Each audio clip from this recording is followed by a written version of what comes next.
पित्ते में पथरी क्यों बनती है? सबसे पहले तो मुझे ये बताएं, इतना कॉमन स्पेशली खवातीन, क्या वजह डॉक्टर साहब? जी अस्सलाम वालेकुम। आपने बड़ा ही हसास टॉपिक छेड़ लिया आज। पित्ते की बेसिकली हर 4 में से एक खातून को पित्ते की पथरी होती है। अरे खवातीन बेचारी। ठीक है, अच्छा। तो इसकी रीज़न जो बुक्स ने लिखी हुई हैं वो 40, फर्टाइल, फैटी और फीमेल, ये चार तो जो बुक्स पूरी दुनिया में जो स्टैंडर्ड हैं, ये ख़वातीन के हिस्से में ही बदकिस्मती से ये बीमारी आई है। लेकिन ये भी ख़वातीन के हिस्से में आई है, लेकिन मेल्स में भी ये बीमारी कॉमन पाई जाती है। ठीक है, और अगर मेल को पित्ते की पथरी हो तो वो ज़्यादा कॉम्प्लिकेटेड होती है। आप इसकी रीज़न पूछना चाह रही हैं, तो रीज़न में जो हमारी डाइट कोलेस्ट्रॉल डाइट है, चिकनाई वाली चीज़ें हैं, जिस पे अफान साहब ने इतने लोगों को इतना मोटिवेट किया कि वो सब लोग अब समोसे से इतने डरने लग गए हैं अफान की। ऐसा ही है। तो जितनी भी ये हमारी कोलेस्ट्रॉल डाइट्स हैं, बेसिकली ये एक मेन रीज़न है पित्ते की पथरी होने की। इसके अलावा कुछ इनहेरिटेंस हैं। ठीक है, तो ये जो 4 चीज़ें मैंने खुसूसन आपको फीमेल के हवाले से बताई हैं, तो ये एक मेजर रीज़न है। एक तो ये जो मेजर रीज़न जो कोलेस्ट्रॉल डाइट और जो चिकनाई, उससे तो ना ही चिकनाई छोड़नी है ना ही फिर पथरी निकलनी है। तो हम आगे बात करते हैं उसके इलाज पे। अब बताएं इसके इलाज क्या क्या हैं और क्या क्या किए जा सकते हैं? पित्ते की पथरी बेसिकली जिस तरह मैंने आपको शुरू में बताया, हर 4 में से एक खातून को पित्ते के अंदर पथरी मौजूद है।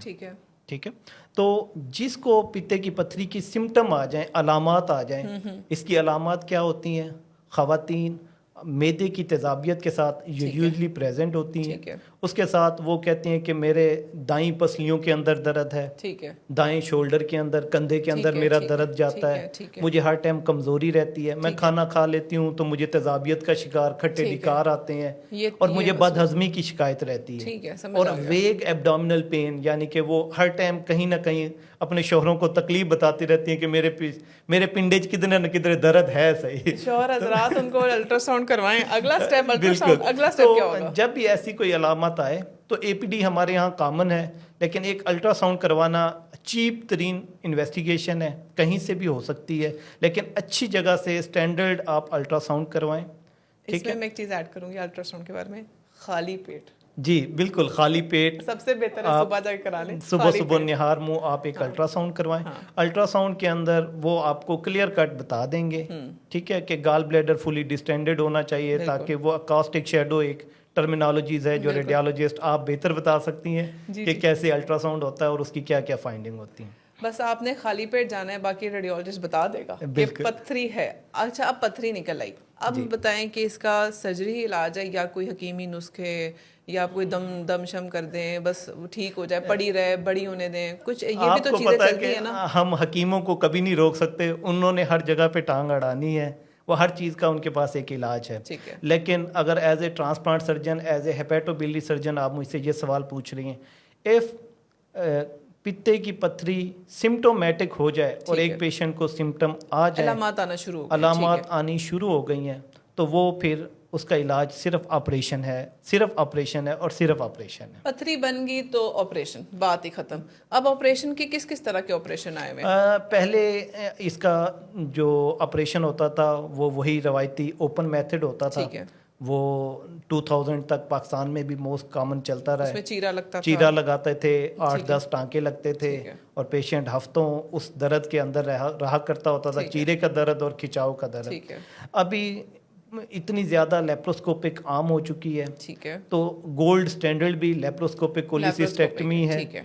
छोटे से 4 कट लगते हैं, वहाँ से 1 से कैमरा जाता है, 2 से सर्जन के इंस्ट्रूमेंट जाते हैं और उसी से वो पित्ता काट भी देते हैं और निकाल भी लेते हैं बाहिफाजत तरीके से। साफ सुथरा ऑपरेशन होता है। 24 घंटे के अंदर पेशेंट घर में चला जाता है डिस्चार्ज होके। वैसे तो पूरी मगरिब की दुनिया में तो जो पढ़े लिखे लोग हैं वो सुबह आते हैं, ऑपरेशन करवाते हैं और शाम में घर डिस्चार्ज हो जाते हैं। लेकिन हम पाकिस्तान में एक दिन पेशेंट को खुद ही रिटेन करते हैं हॉस्पिटल में और इन 24 घंटे से ज़्यादा पेशेंट हॉस्पिटल में नहीं रहता। ये महफूज तरीन ऑपरेशन है। इसके अलावा अभी रिसेंटली आपको पता होगा रिबोटिक सर्जरी ने पाकिस्तान में इन हो गई है, तो आजकल रिबोटिक सर्जरी भी सेफ तरीन एक तरीका इलाज है, ठीक है, पित्ते की पथरी। आप रिपोर्ट से भी करवा सकते हैं, आप रिपोर्ट से भी करवा सकते हैं। वो इसमें मैं एक मिसकंसेप्शन है, लोगों को लगता है कि रिपोर्ट ऑपरेशन कर रहा होता है, ऐसा बिल्कुल भी नहीं है। उसमें भी ऑपरेशन सर्जन ही कर रहा होता है, लेकिन वो रिपोर्ट को हैंडल कर रहा होता है। सर्जन अपने हैंड पेशेंट पे यूज नहीं कर रहा होता, वो मशीन को यूज कर रहा होता है सर्जरी के लिए, लेकिन कर सर्जन ही रहा होता है। तो अब हम इसका एक अखज़ ये करते हैं कि जब पित्ते में पथरी बन जाए तो आपने इंतज़ार नहीं करना, इलेक्टिव प्रोसीजर है, आप वक्ती जाएं, अपनी डेट सेट करें कि हम इस टाइम पे जाके ऑपरेशन कराते हैं, उसको प्लान करके करा लें ऑपरेट। कोई कॉम्प्लिकेशंस नहीं, कोई कुछ नहीं, अच्छी जगह पे प्रॉपर जगह पता करके जाएं, प्रॉपर क्वालिफाइड लोग हों। तो इसके साथ मैं 2 बातें ऐड करना चाहता हूँ कि जो पेशेंट डायबिटीज़ हैं, जिनको शुगर का मसला है, अगर उनके अंदर पित्ते की पथरी आ गई, उन्होंने रूटीन के टेस्ट करवाए, अगर वो सिम्टोमेटिक नहीं भी हैं तो वो लाजमी पित्ते की पथरी का ऑपरेशन करवा लें, क्योंकि उनमें गाल ब्लेडर, जो empyema gall bladder, mucocele, infected gall bladder होने का चांसेस बहुत ज़्यादा होता है। बिल्कुल, तो वो किसी टाइम भी एमरजेंसी में प्रेजेंट हो सकते हैं। तो शुगर के मरीज अगर एसिम्टोमेटिक भी हैं और उनके अंदर आपने रूटीन अल्ट्रासाउंड में पता चला कि उनको पित्ते की पथरी है, तो उनको शुगर कंट्रोल करके फौरन ही पित्ते की पथरी का ऑपरेशन करवा लेना चाहिए। ये बहुत अच्छी बात बताई है। और दूसरी चीज़, पित्ते की पथरी का ऑपरेशन बहुत कॉमन ऑपरेशन है, लेकिन स्टिल मैं आपको मशवरा दूंगा कि कम्पिटेंट लोगों से पित्ते की पथरी का ऑपरेशन करवाया जाए। हमने पित्ते की पथरी के ऑपरेशन के बाद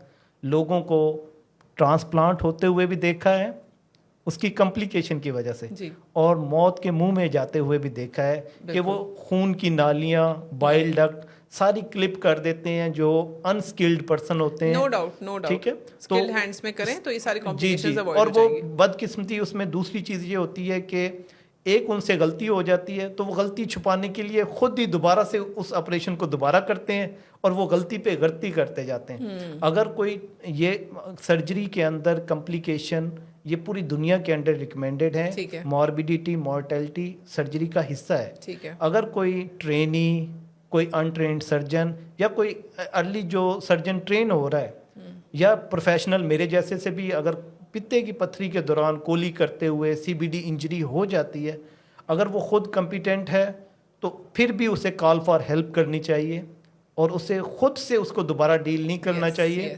उसे किसी सीनियर बंदे को इन्वॉल्व करके, एक्सपीरियंस्ड पर्सन को बुलाएं, या उसे प्रॉपर किसी अच्छे एचबीबी सेंटर में रेफर कर देना चाहिए ताकि उसका लाइफ सेव हो जाए। डेफिनेटली बहुत शुक्रिया डॉक्टर गफ्फार, बहुत शुक्रिया।